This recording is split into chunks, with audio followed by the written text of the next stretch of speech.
following is a Comfortably Zoned Radio Network production.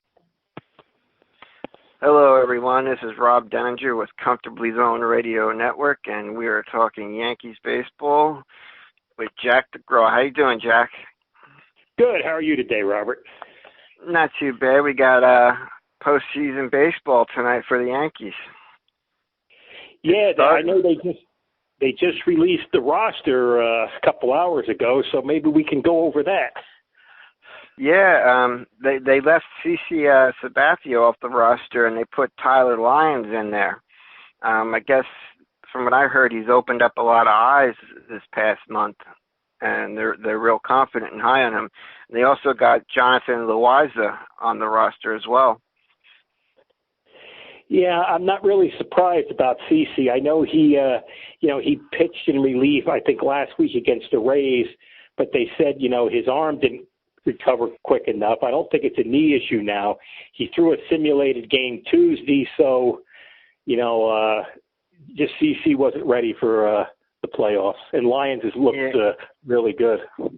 Yeah, Boone alluded to Sabathia, being really upset that he couldn't make the roster, but yeah, he does have an issue with his arm, and I guess he'll try to strengthen it for the next series if they make it there.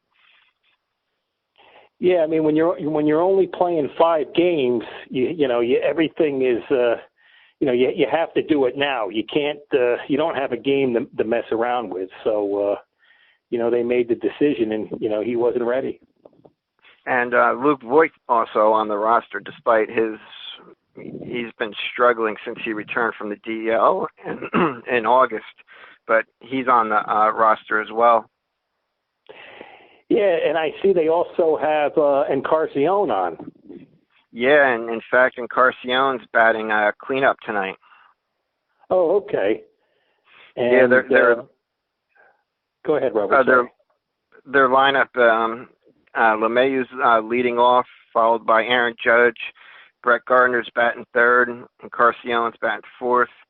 Stanton's batting fifth and playing left field. Gardner's, of course, playing center. Torres is batting sixth. Sanchez batting seventh. Didi's batting eighth. And Urshela is batting ninth with Paxton on the mound tonight.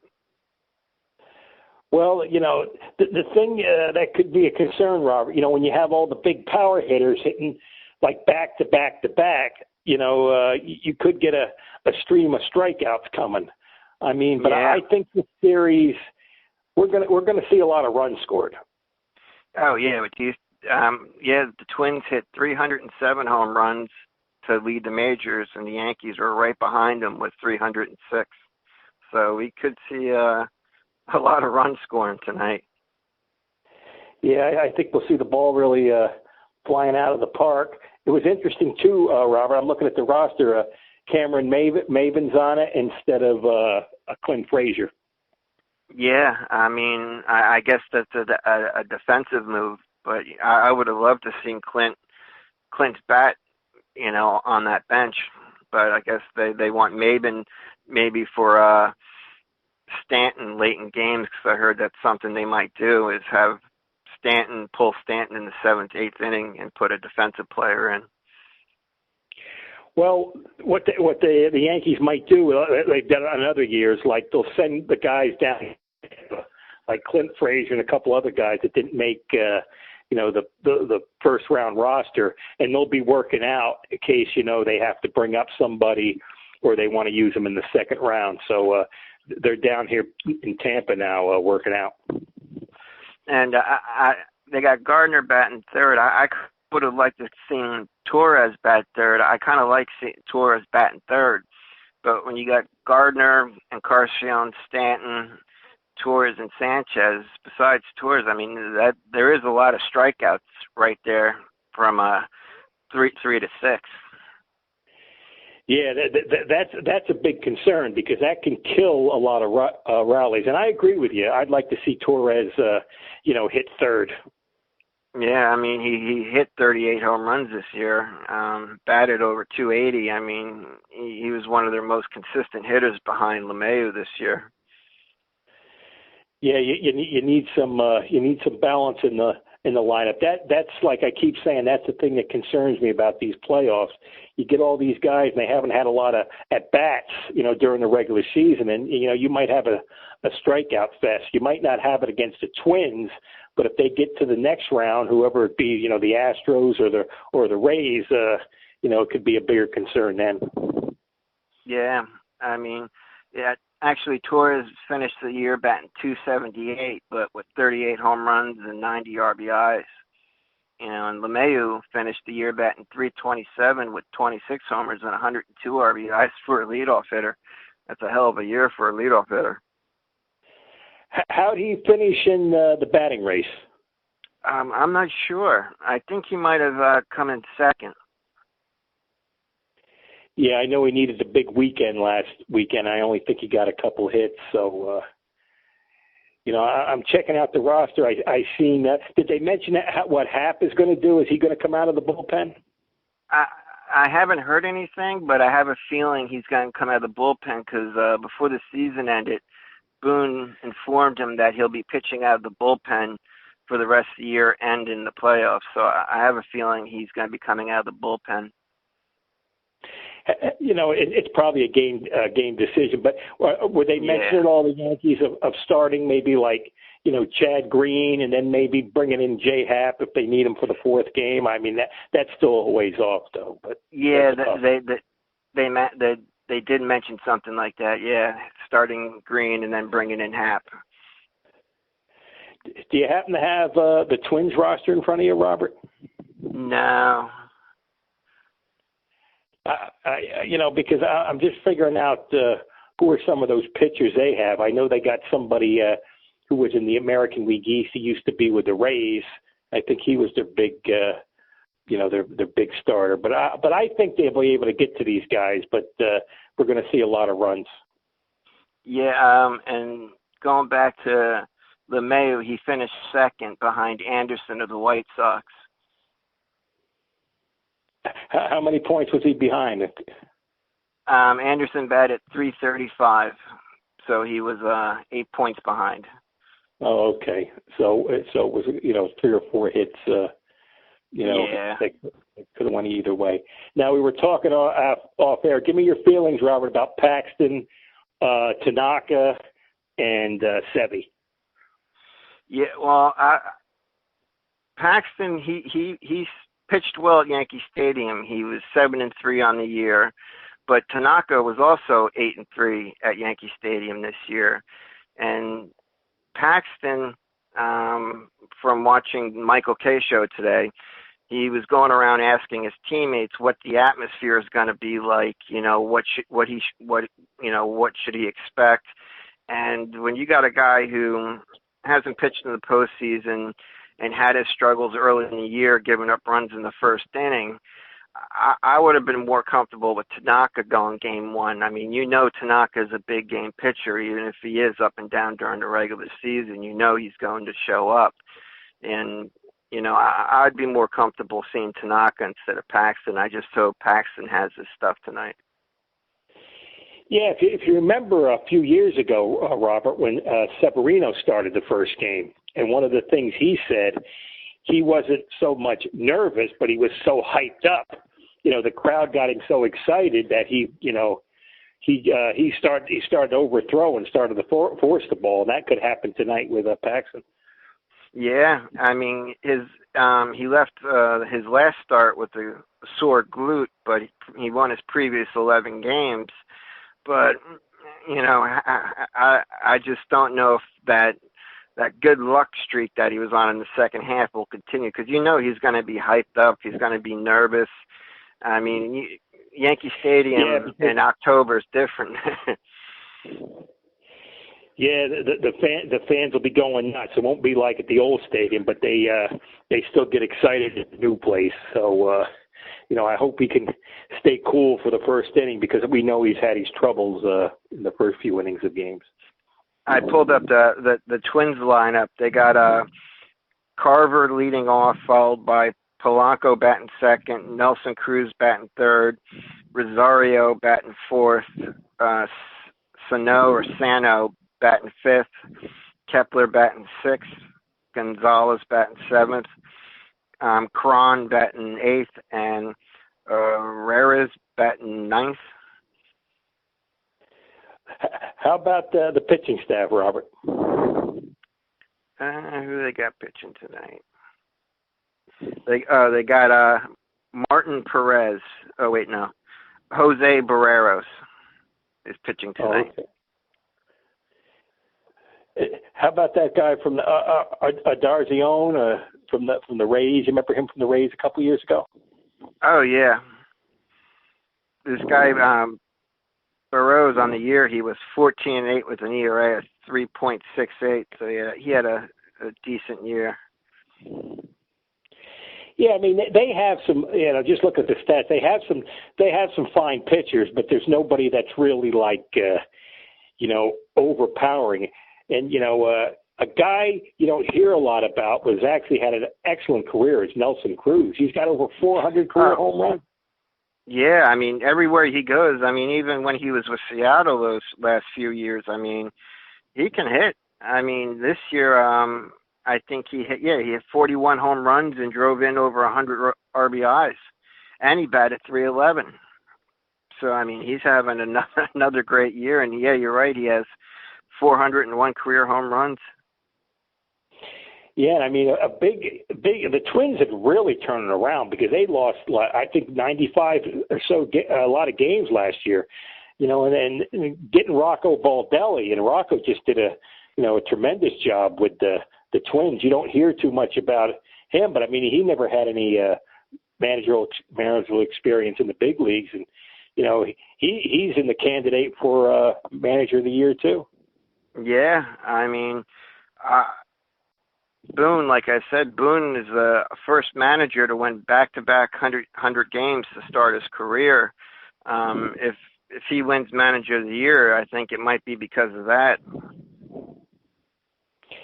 Yeah, with all the injuries and stuff, and the Yankees always have the most pressure on them because, if they don't win this year, I mean they'll be good for years, but if they don't win this year, and a lot of these big name guys who's missed a lot of the season and don't perform well in the playoffs, there's going to be a lot of criticism thrown around. So yeah, I mean if they get bounced out this year.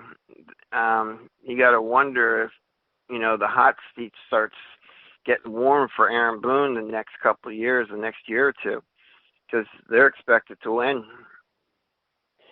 Yeah, because, a lot of the guys who played great during the season, I mean, look at a guy like Mike Ford.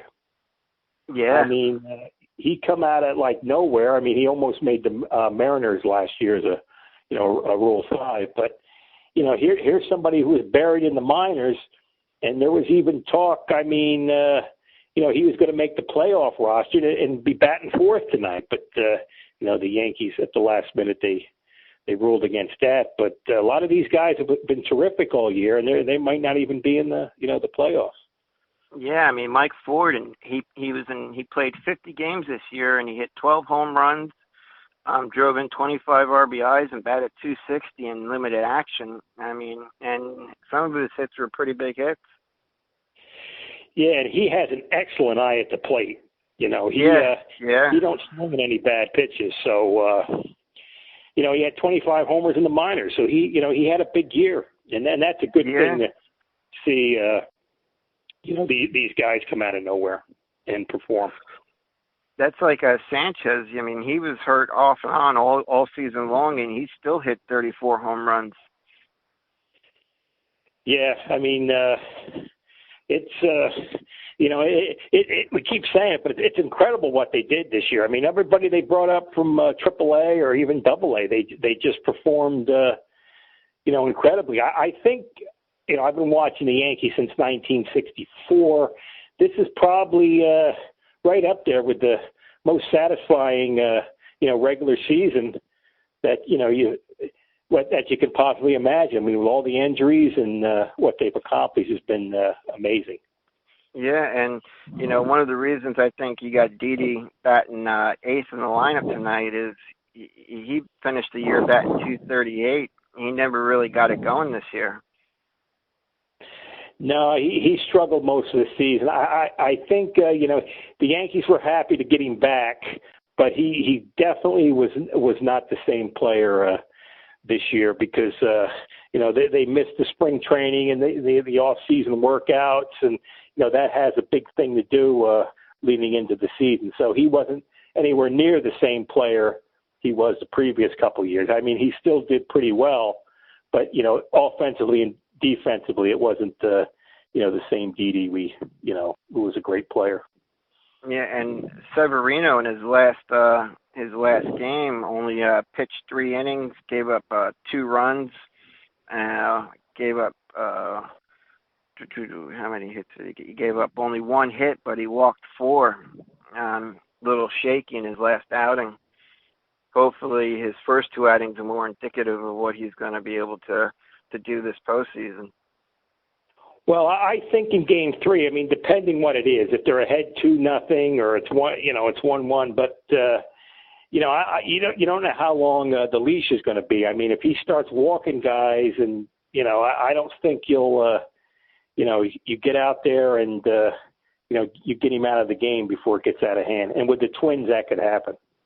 Yeah, because I think I am comfortable with Tanaka. If Paxton has a bad game, at least we have Tanaka going in Game 2, and he'll bring his A game. It's Game 3. Hopefully the Yankees win Game 1. It's a great sign.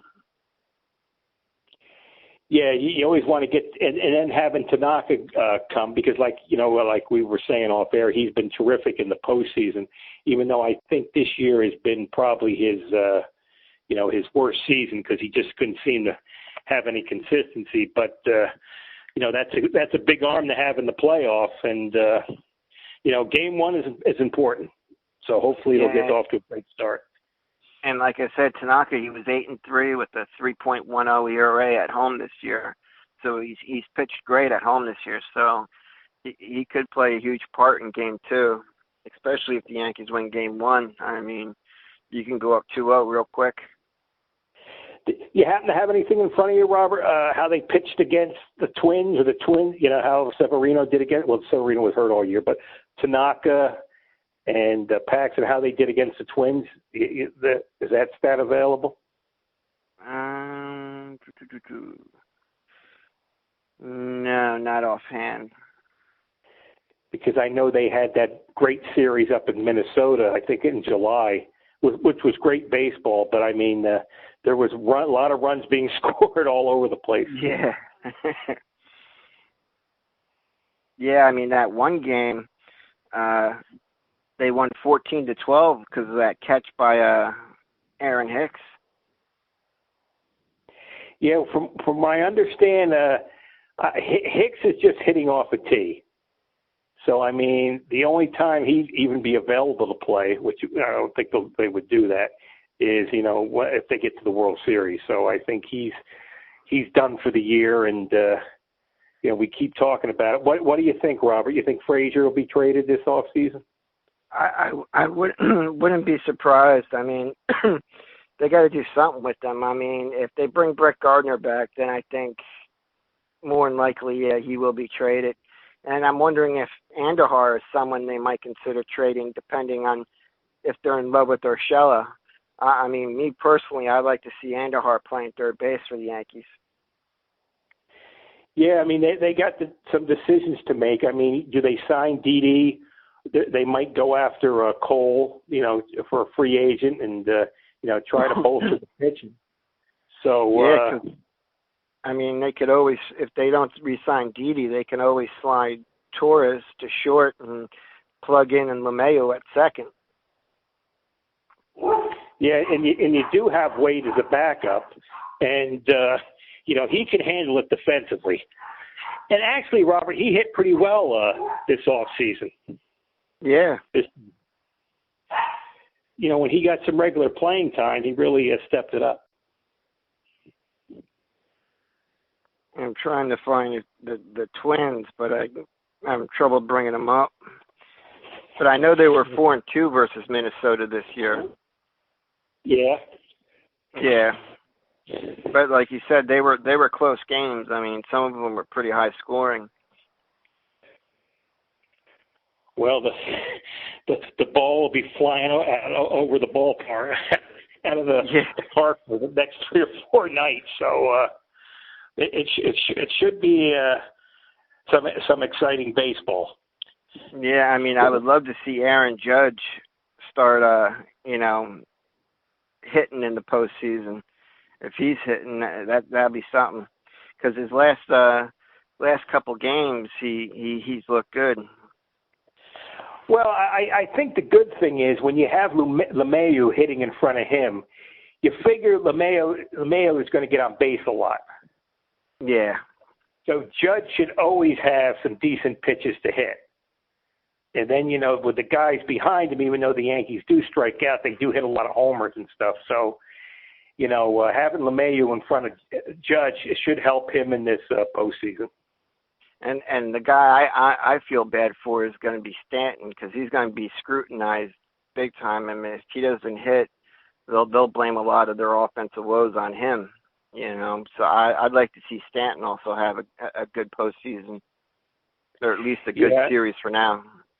Yeah, I mean the microscope is it's really going to be on him. It's going to be like when the Yankees had A-Rod in the postseason, the same thing. Yeah, because Stanton, I think, only played in 9 games I think he played in 18 games this year. Yeah, he only had maybe 55, 60 at bats. So, that's tough. Yeah, 59 at bats. Well, at least the good thing, they're the Twins pitchers. I mean, from what I understand, a lot of those guys, they don't throw in the upper 90s, 100 miles an hour. If you're facing guys like with the Astros and even with the Rays, I mean, those guys can really bring it. And if your timing's off, you're not going to hit the ball. Yeah, I mean, the one thing Stanton does good is he capitalizes on breaking balls, especially ones that are mistakes. He puts them about 450 feet away. Well, that's another thing that's made the Yankees a good team for so long is, they know how to work the count. They're not usually free swingers. They know what, when a pitcher gets behind and they hang a meatball there, they'll hit it in the seats.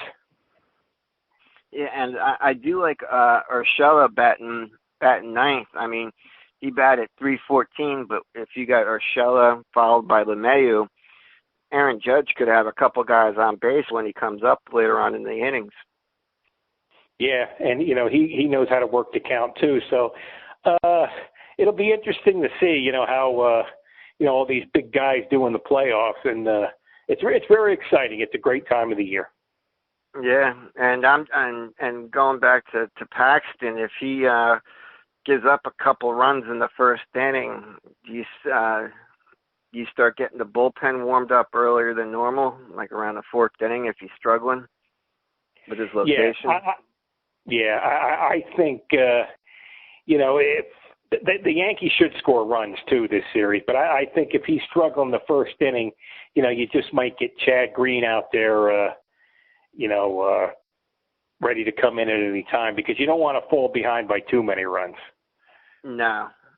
And I see they got Luis Sessa is on the roster, of course, Green, Happ, Tommy Cannelli, Jonathan Loaiza, who I actually like him. I think he has some really good stuff. Yeah, I mean, he's like, he reminds me of Herman. They don't do a lot of pitching in the minor leagues and the major leagues, but if he gets a full shot next year, pitching every 4th, 5th day, I mean, he could have a big year too because he's definitely got the stuff. Yeah, I did a poll on Twitter, assuming the Dodgers make the World Series, which team would you like to see face them? The Astros, Twins, Yankees, or Rays? And people were picking the Twins. A lot of people want to see the Twins in the World Series. Yeah, it's been a long time since they won the World Series. I think it was who was it? Was it Jack Kirby Morris? Yeah, Kirby Puckett. Jack Morris, I'll tell you, I never seen a more gutsier pitcher in my life. I mean, he used to battle and battle and battle.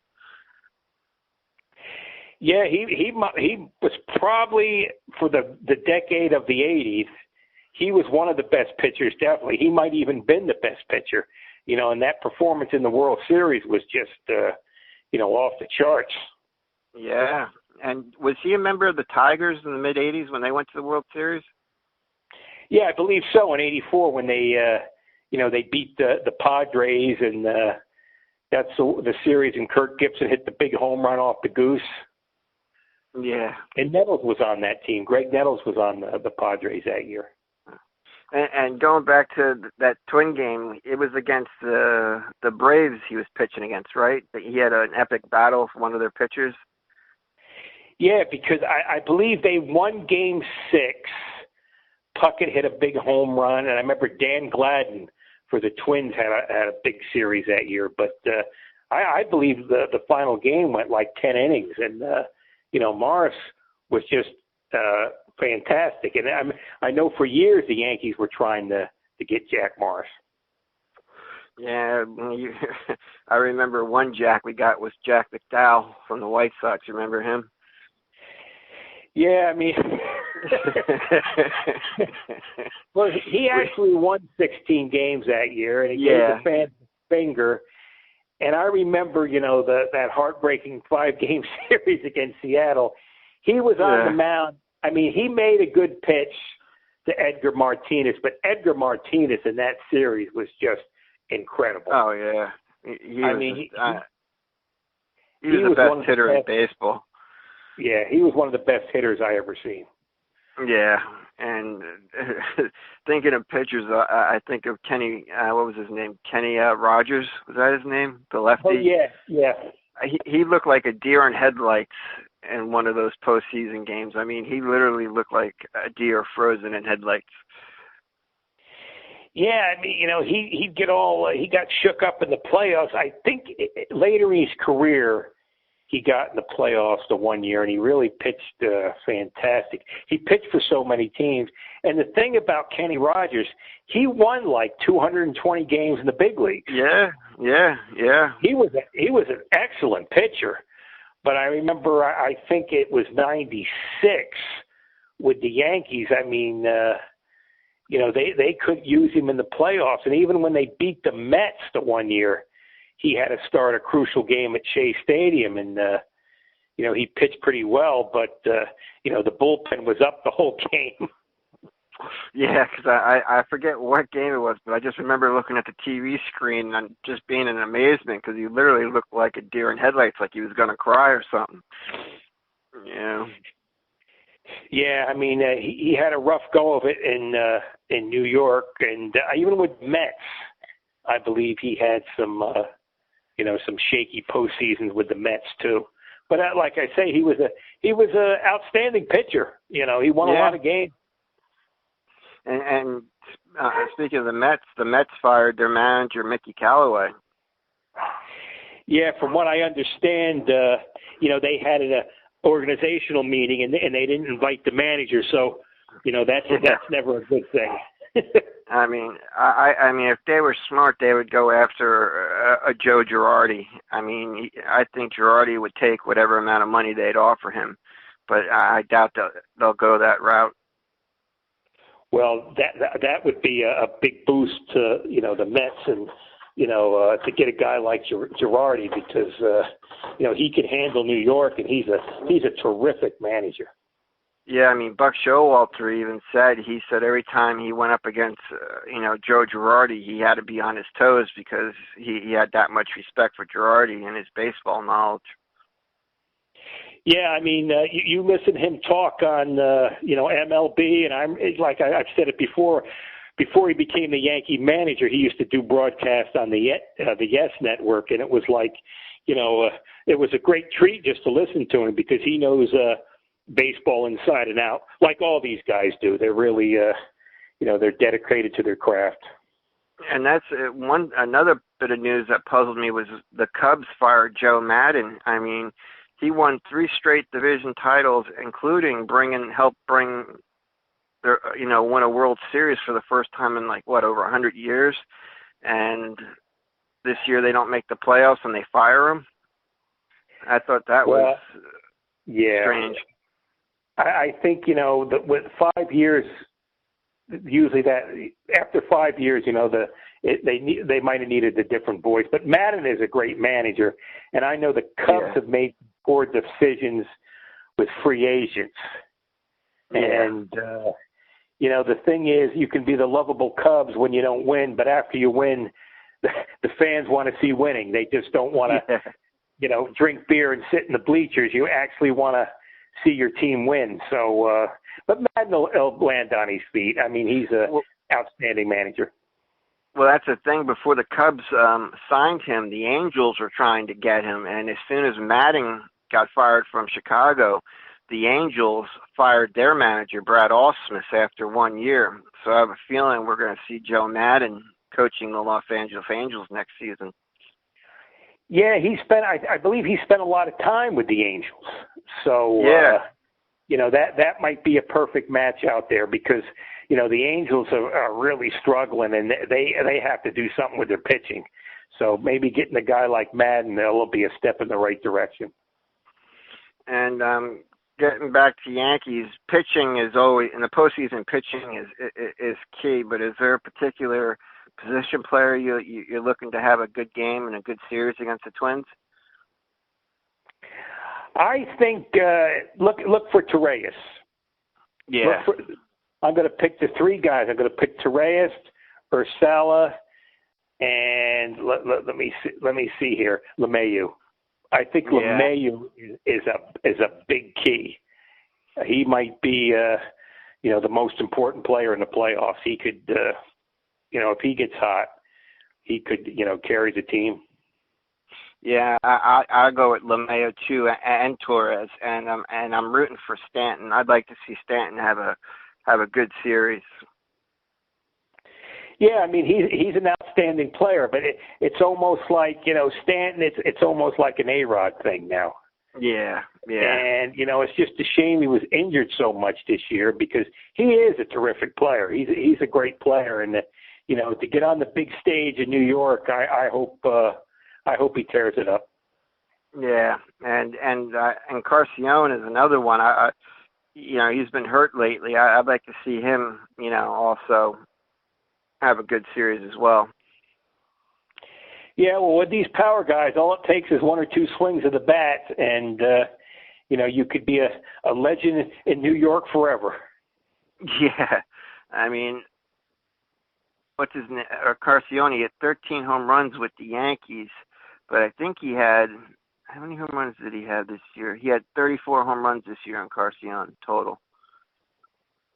Yeah, I know he missed a lot of time with injuries, but I think, what does he have, like 420 career home runs, something like that. I mean, there's another guy, he's played for a lot of teams, and he's played on the West Coast a lot, so you don't hear a lot about him. He's been a terrific ball player for a long time. Yeah, he's got 414 career home runs. That's a lot of home runs. Yeah, he'll want to play another 3 or 4 years to, try for 500. And see, the Yankees, they play tonight, tomorrow, and then I think they have Sunday off, and then they're back at it on the 7th. I think Game 3 is on the 7th. Are all those games at night, Robert? As far as I know, yeah. Yeah, because they all want to see the Yankees in the prime time, and MLB is just foaming at the mouth. They would love to see a Dodger-Yankee World Series. Oh God, that'd be something. That's like during this past year or this past season, I was psyched to see that series. The Yankees took 2 out of 3, but it'd be nice to see them wearing their regular uniforms, playing in the World Series. Yeah. I mean, and L.A., I like that ballpark. It's a really nice ballpark, especially when the sun's out and setting. It's a beautiful ballpark. Yeah, it's been around for 50 years, and it's, from what I understand, it's spotless. And you see the mountains beyond the outfield, and it's it's a beautiful park, and the Dodgers and the Yankees have a big history in the World Series. So it would definitely love to see add to it. Oh, actually, tomorrow the Yankees play at 5:00, and if they go to a Game 5, it will be on at 5:00 again. But otherwise, 7:00 tonight and 8:00 for Game 3, 8:40 for Game 3. Okay, well that could make a difference, with the shadows too. Yeah.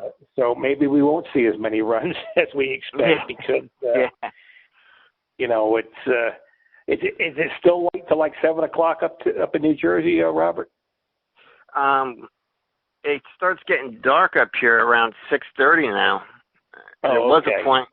It was. I mean, during the summer, it was still light until almost 8:30. But now, by the time it's 7:00, it's getting dark.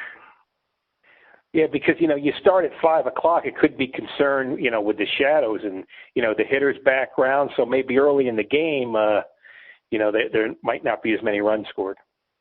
Yeah, because around 7:00, it's pretty dark. But until then, I mean, from 5 to about 6:30, there's going to be a shadow probably. Yeah, so that could be that could play a factor in the game. You want to talk a little about the Giants, Robert? Yeah, I gotta give that rookie quarterback credit. I mean, he don't look like a rookie. He looks like a second-year player who's taken that next step. But also, I didn't realize how bad the Washington Redskins were. I thought they were better than what they were, but Washington looked god awful. So it's really hard to judge how good the Giants were. They're 2-2 now, but I mean, Washington, they're a bad football team all the way around. I mean, the head coach this week didn't know who he was going to start at quarterback. He finally announced someone today, but they were bad. And the Giants got to play the Vikings this Sunday, and the Vikings got a great defense, a great running game, and a suspect quarterback. But this will be a tough game for the Giants because Minnesota's defense is no joke. And also, after this game, the Giants got to play New England this Thursday, so they got a short week. So the Giants could be doing. Sunday, did they play a mostly zone in the secondary? Yeah.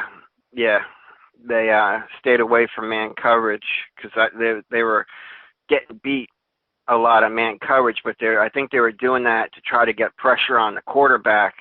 And this time they just played, I think, zone and let their front rush, and they did a pretty good job. But also Washington was missing their best receiver, and their quarterback was banged up, so they were kind of short-handed. But Giants defense did pretty well, but Washington, they're a bad team. They really are. Yeah, I mean, it's been 6 quarters, and I believe the Giants defense has given up 6 points because, they played against the Bucks last week, and the Bucks scored 55 points on Sunday. So yeah, they beat the hell out of they beat the Rams. They put up a lot of points.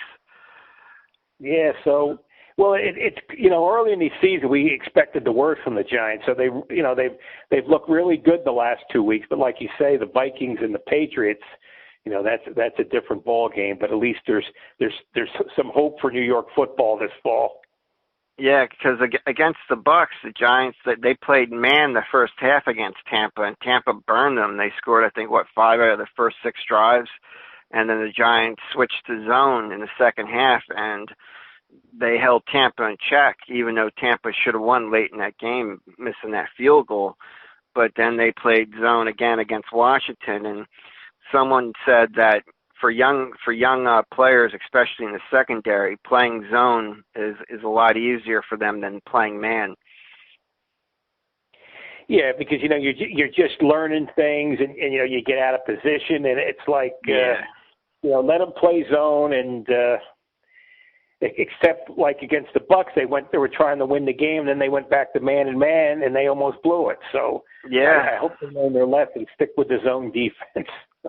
Yeah, and this week against Minnesota, they're going to get a heavy dose of a running game.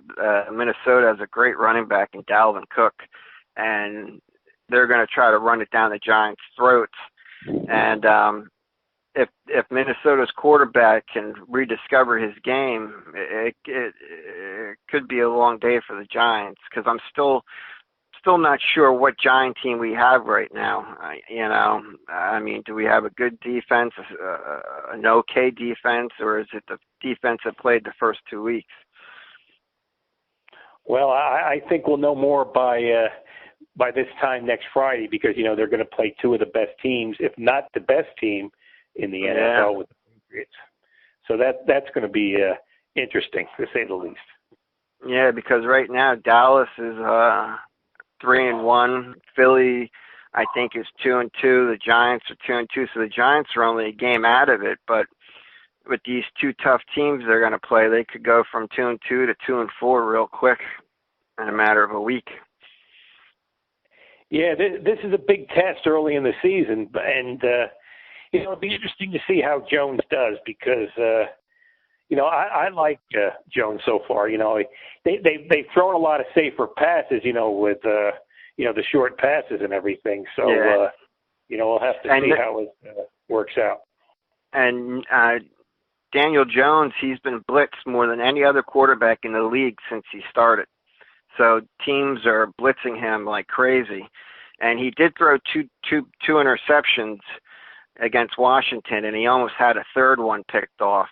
And so he's still got to, he's going to make those mistakes, but at least he didn't fumble the ball. He was better with the ball control and pocket awareness in this game. But, we'll have our growing pains this season. But so far, he looks great.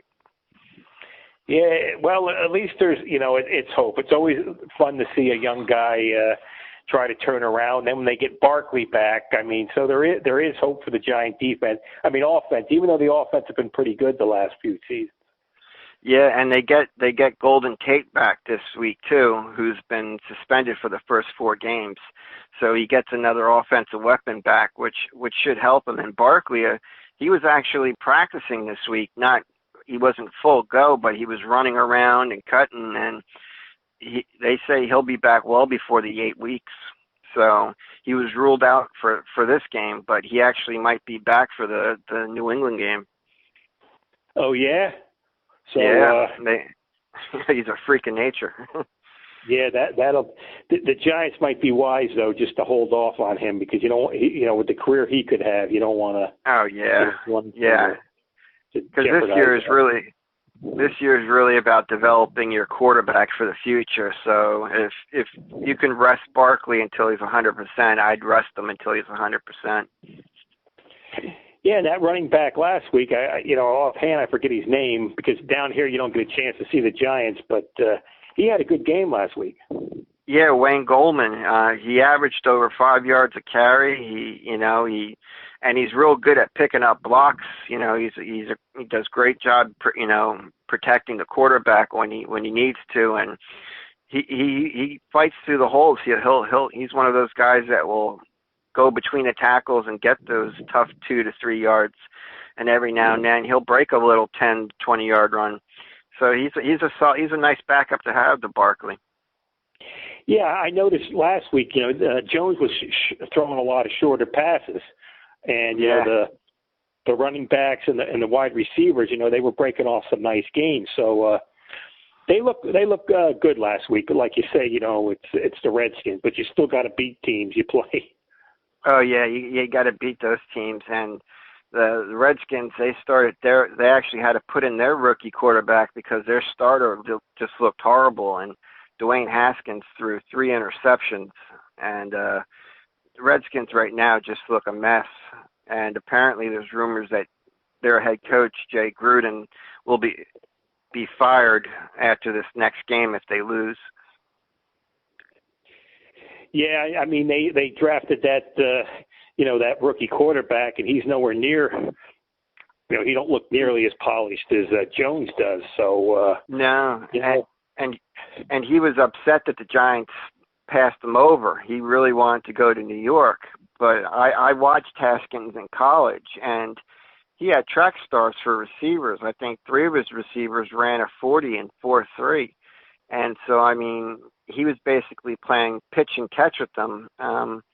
44 of his 50 touchdowns came in a clean pocket. He had no one in his face, and he was protected all year, where Jones was battle-tested for 3 seasons at Duke, and you could just tell, you could see the difference. Jones is ready to play now, and this Dwayne Haskins, he needs time to develop. Yeah, and if they don't have patience, you start firing your coach and all these guys. That I don't know if that helps your rookie quarterback, because you want to have some stability in the organization. Yeah, but yeah, I mean, it'd be nice. I mean, the Giants, I like to see them pull out a victory against Minnesota. It's just that defense. It's really good, but if the Giants can pull out a victory and go up 3-2 and face New England, even if they lose, at least they're still 500 and still in the mix. Where are these games being played? Are they home, Robert? Or? I think they're home against Minnesota. I think they're on the road against New England. I think they're playing at Foxborough. Oh, okay. So I think that's an advantage to be playing at home on Sunday, because yeah. The Vikings stadium get kind of loud. Yeah, and let me pull up their schedule real quick.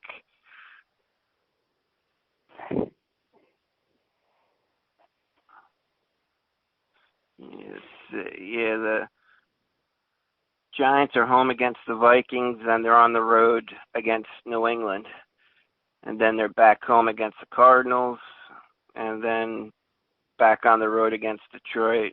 It looks like they're home away, home away, home away, home away. Okay. Well, I think being home Sunday, that should help them, because you get the crowd behind them, and hopefully they'll put up a good performance. I think they have a good chance to win. So oh yeah, it'll be an exciting weekend. With the Yankees playing, and the Yankees don't play Sunday. But, with all the stuff going on in the city, I mean, the Rangers just opened their season with a big win, and you got the Yankees going on, and you got the Giants, and hopefully the Knicks can avoid losing 50 games. So it's an exciting time in the sports world. Everything's going on at once. And the Buccaneers, I mean, they're 2-2, and they play the Panthers this week at home, and the Panthers got, I think, a backup quarterback, that's still in there. Well, yeah, the Bucs have surprised a lot of people. I mean, they've looked really good, but they got a bad stretch when they're gone for 7 weeks. They won't have a home game in 7 weeks, They go over to London to play, so they got a really tough stretch going on, and hopefully, Winston's got all the talent in the world, but if he can stop making rookie errors, he could be one of the best quarterbacks in the NFL, because he's got all the talent in the world. Yeah, and I really like that head coach, Bruce Arians. I mean, he's an offensive-minded coach, so hopefully he can get the best out of Jameson this year, because Jameson's a free agent after the season, so they might have to make a decision whether or not to move on from him or keep him. Yeah, I think he almost has to have a big season with the Bucs, because I know he's had some off the field problems, and it's like if the play don't improve significantly, the Bucs will be back to square one. Have to draft a rookie quarterback. Yeah, I mean, it's true. I mean, if you draft the wrong quarterback, you set your franchise back 5 years. I mean, I thought he'd be a really good quarterback coming out of college, and Marcus Mariota I wasn't high on, and even him with the Titans, I mean, I think he's been holding them back, because Tennessee is actually a really good team. They just don't have any good quarterback play. Yeah, from what I understand, Mariota had a good rookie season, but yeah. I think he's went down ever since. Yeah, he's always banged up. It's either his elbow or his ankle or his leg or his hand. It's one of those things when you have a running quarterback or a mobile quarterback, chances of getting hurt goes up. Yeah, I remember years ago, I mean, when you drafted a quarterback, it usually was like, okay, well, we'll give him 4 or 5 seasons. But now they throw these guys right into the mix. And, if you don't perform for one, you have one bad season, they'll look elsewhere. Yeah, I mean, it's only the really good quarterbacks, can handle that first year, and then, their careers are fine. But a lot of quarterbacks' careers are ruined by being thrown out there too soon. Yeah, and like I said, I remember they said, well, we'll give them 4 or 5 years. They're going to make some mistakes.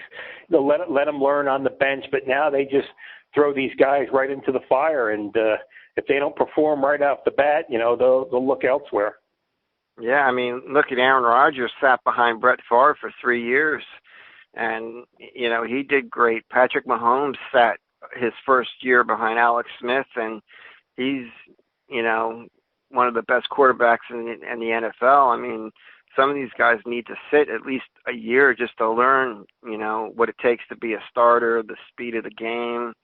I mean, there's a lot to get used to jumping into the NFL. Yeah, I remember when the Giants drafted Phil Simms. I mean, Phil was getting hurt a lot, and he had some success, but he had some down periods too, and they stuck with him because they believed in him, and he had a great career.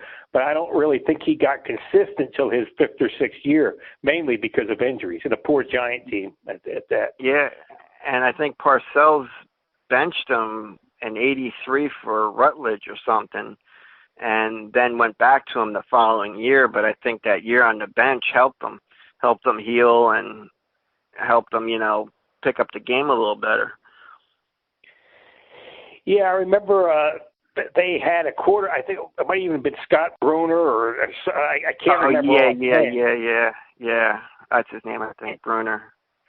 And on a Saturday, I remember we were going to the Garden to watch a college basketball doubleheader, and the Giants beat Dallas to get in the playoffs for the first time since, 1963 when they lost the championship game to the Bears. But they had Rod Carpenter. They got him, I think, for the Oilers, and he had a great run with the Giants as a running back. And they finally got in the playoffs after all those years.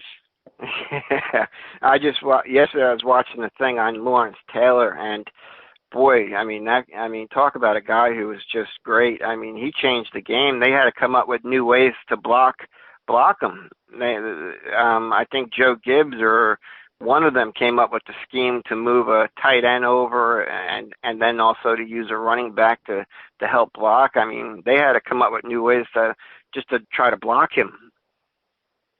Yeah, he was an animal out there, and the Giants had a lot of really good players on defense, with Harry Carson and George Martin, and I know I've forgotten a few others, but they had a terrific defense for a long time there.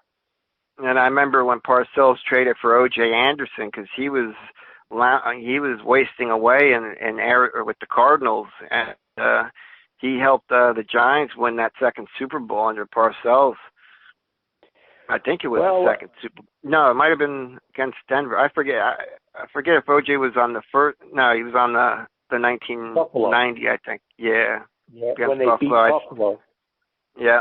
Because O.J. Anderson was a great running back with the Cardinals for a long time. But I remember when the Giants got him, he was all beat up. So I think the first season he really didn't run the ball that much. And I think for a while he was even playing on special teams. So almost like the 1 year he took off, 1 or 2 years he took off, didn't run much. He was ready to go that season. He just dominated. He'd carry the ball 25, 30 times. And when they beat the Bills, that's why they won. They were a, ball control team. Yeah. I still remember that underhand where he whipped his right arm in a circle and stiff-armed that guy as he was running. That was awesome. Yeah. Oh yeah, I remember that. Yeah, it was like a windmill arm move that he did and hit him right in the chest with it. Yeah, I can remember being a kid watching that game, and I remember Everson Walls was the next Cowboy. My dad loved Everson Walls. Yeah, I remember they used to have some big rivalries with the Giants and Cowboys. They've been a hated rivalry for a long time. And then the Giants had the big rivalry with the Redskins and the Eagles. I mean, that's really a terrific division. And for a long time, all those teams were good. Yeah, I mean, Lawrence Taylor ruined Joe Theismann's career and Danny White's career. I think he broke Danny White's wrist twice. Yeah, I wasn't even familiar with that, but I know I remember the Theismann injury because that thing was that was gruesome. I remember being my dad let me stay up late to watch that game, and I remember being sick as a kid, and I saw an interview with Lawrence Taylor not long ago. He still can't watch that video. Yeah, I mean that was just a painful thing to watch. I mean, if anybody's even like sprained their ankle, they know how it feels. If you have a bad sprain and to break your ankle. I mean, I've sprained my ankle 20 times, Robert. When I see somebody sprain their ankle or break it, I can't watch it. I just can't watch it. Getting back, one of the things I remember, I don't know if you remember Bobby Valentine, the Mets manager. Yeah. He was a great baseball player, and he broke his ankle running into the wall in the outfield, and it was gruesome. It just like hung there. His leg was one way and his ankle was another. It was just like, I had sympathy pains till this day over that. That was just terrible to watch. And Theismann was just like, oh my God, I can't watch it either. I think his leg, when it healed, was an inch shorter than the other leg, or almost an inch shorter than the other leg. And it basically, and he tried coming back, but his career was over. Yeah, I remember Joe Theismann at Notre Dame. I don't know if you remember, Robert. They used to show Notre Dame football highlights on Channel 11 up in the metropolitan area. Yeah. Didn't Montana go to Notre Dame too? Yeah, but they used to show all those games like, they'd play in the afternoon and then they'd have the highlights on at midnight. And I remember for a long time the Redskins didn't know what to do with Montana. They even had him, not Montana, but Theismann. They had Theismann returning punts, a quarterback returning punts. And I believe Theismann went up to Canada and played for a couple seasons. He might even won a Grey Cup or two. Yeah, that's right. Theismann was up there. Warren Moon was another one that was up there too. And I mean, it's incredible some of the quarterbacks that had to go up there. Yeah, I even remember, a Warren Moon in the old USFL. Yeah. Jim Kelly was there too. Yeah, with the New Jersey Generals, which was actually a fun league. I remember going to the Meadowlands and, watching those games. I mean, Herschel Walker, they had Walt Michaels coaching. I'm talking about the Generals, and Brian Sipe and Doug Flutie. And, they had it was actually an excellent league till, Trump took over and tried to get the NFL, and, it fucked up the whole league. His whole plan was he was trying to get a team into the NFL cheap, and he could care less about the league. He was, he wanted to get a team into the NFL. He wanted to merge, and he wanted to be able to get into the NFL cheaply. But there's no way they were letting him in the NFL. Yeah, I know they had. I think it was John Bassett was with the Tampa, the Bandits down here. And his daughter was a great tennis player, Carlene Bassett.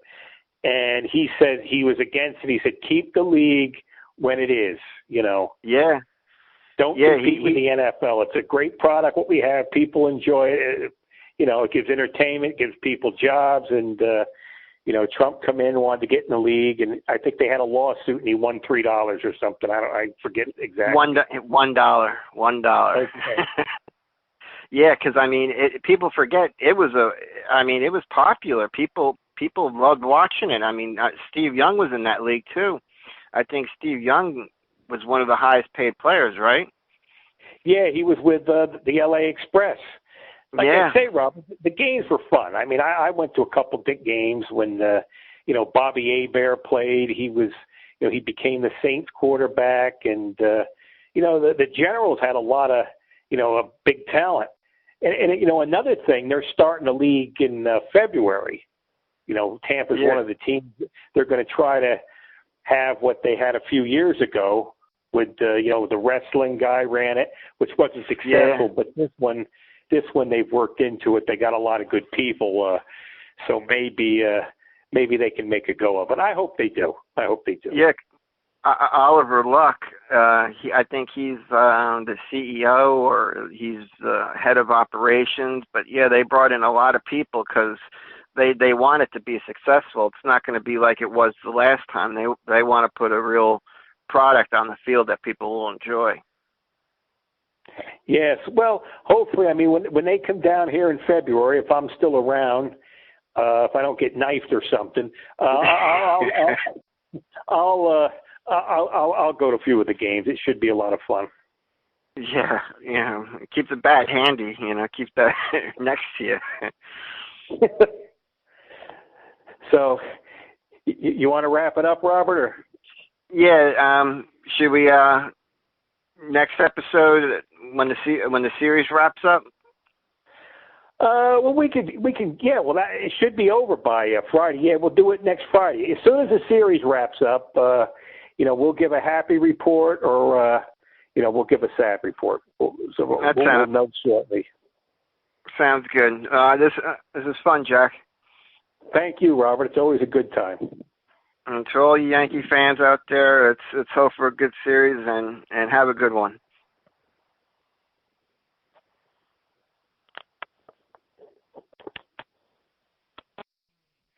The proceeding has been a comfortably zoned network production. You are advised to keep your dreams wet, your humor dry, your children and grandchildren out of military recruiting offices and off the laps of clerics who wear dresses. Thank you for listening, everyone. Happy trails.